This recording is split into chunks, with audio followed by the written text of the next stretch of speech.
ہماری پستی، ذلت، رسوائی، نکبت ہماری دین بیزاری اور دین دوری کا نتیجہ ہے، قرآن کو چھوڑ دینے کا نتیجہ ہے۔ آج بھی اگر اس کتاب کو ہم پکڑ لیں عزت وَأَنْتُمُ الْأَعْلَوْنَ إِن كُنتُم مُؤْمِنِينَ، میرے رب کا وعدہ ہے۔ کافر میرے لگتے کیا ہے؟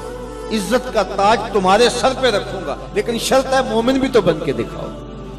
وَأَنْتُمُ الْأَعْلَوْنَ، تم ہی اونچے ہوں گے، تاج تمہارے سروں پہ رکھا جائے گا، لیکن شرط یہ ہے کہ تم مومن بن، تم نکھٹو اور اپنی خواہشات کے غلام بن کے اپنی مرضی کی زندگی گزارو اور الطاف پہم وہ طلب کرو جو بدر اور احد کے شرکاء کو عطا کیے گئے۔ تو یہ ایسا نہیں ہوگا، تمہیں محنت کرنا ہوگی، میدان عمل میں اترنا ہوگا، پھر دیکھنا کہ ہم کس طرح الطاف تمہارے اوپر نازل کرتے ہیں اور کرم نوازیاں اترتی ہیں تمہاری۔ تم تو 1 ارب 60 کروڑ ہو دنیا میں، وہ تو صرف 313 ہے۔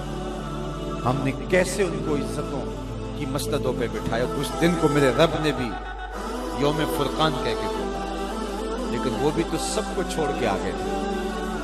وہ 313، 2 گھوڑے، 6 زرہیں، 8 تلواریں، اور جن کے پاس تلواریں نہیں تھی انہوں نے کھجوروں کے ڈنڈے توڑ لیے۔ یہ اللہ کے مجاہد تھے، چلے تھے جنگ کرنے۔ کیسے رنگ تھے، کیسا جمال تھا ان کا، کیسا جذبہ تھا۔ ان کے جذبوں کو دیکھ کر کے ہی میرے حضور نے کہا، اللہم ان تہلک ہذہ العصابہ لم تعبد فی الارض ابدا۔ مالک اس دھرتی پر تیرے نام لینے والے یہی لوگ ہیں، اگر یہ نہ رہے قیامت تک تجھے بھی رب کوئی نہیں کہے گا۔ تو انہوں نے اپنا آپ پیش کیا نا۔ میں اور آپ دیکھیں کہ ہم کھڑے کہاں ہیں، اور ہم جو بدر اور احد کے شرکاء پر کرم نوازی ہوئی وہ طلب کریں، اترے فرشتے ہماری مدد کے لیے۔ ہم کہتے ہیں کہ آج بھی ابابیلے اترے، لیکن آج ابابیلے اترے تو ہمیں کنکر ماریں گے۔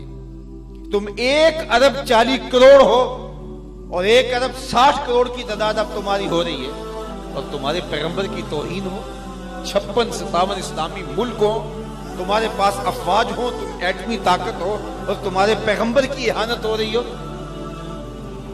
تو ہم آئینے میں منہ دیکھیں تو ہمیں شرم آئے، جس طرح کے روح سیاہ ہو چکے، جیسی شکل ہماری بگڑ چکی، جس طرح کی ہماری صورت بن چکی، لیکن اس کے باوجود ہم جاگنے کے لیے تیار ہیں۔ اور جو لوگ جاگنے کے لیے تیار نہ ہو، اور جو شعور اور احساس زیان جن کے اندر نہ ہو، ان قوموں کے ساتھ وہی ہوتا ہے جو اس وقت امت مسلمہ کے ساتھ ہو رہا ہے۔ باقی رہی بات اللہ کے محبوب کی عظمتوں کی، تو یہ بات ذہن میں رکھو کہ محبوب کی عظمتوں کو کوئی نہیں گھٹا سکتا۔ یہ ذمہ میرے رب کا ہے۔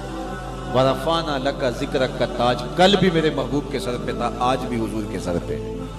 چاند کی طرف منہ کر کے پورا فرانس بھی تھوکنے لگ جائے تو ان کا تھوکا ہوا ان کے اپنے منہ پہ آ کے گرے گا۔ چاند کی نوری کرنوں کو میلا نہیں کیا جا سکتا۔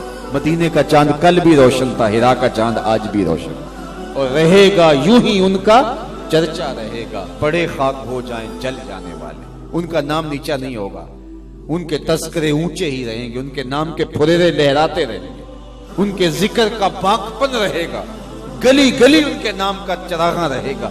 ان کی عظمتوں کو نہ گھٹایا جا سکتا، نہ ان کی عظمت نہیں گھٹ سکتی، اس لیے کہ وَلَلْآخِرَةُ خَيْرٌ لَكَ مِنَ الْأُولَىٰ۔ یہ میرے رب کا یہ امتحان ہمارا ہے، یہ آزمائش ہماری ہے۔ تو کیا ہم اب بھی اپنی زندگی کو بدلنے کے لیے تیار ہیں؟ تو میں نے کہا کہ صاحب، حضور علیہ السلام کے ساتھ محبت کا تقاضا یہ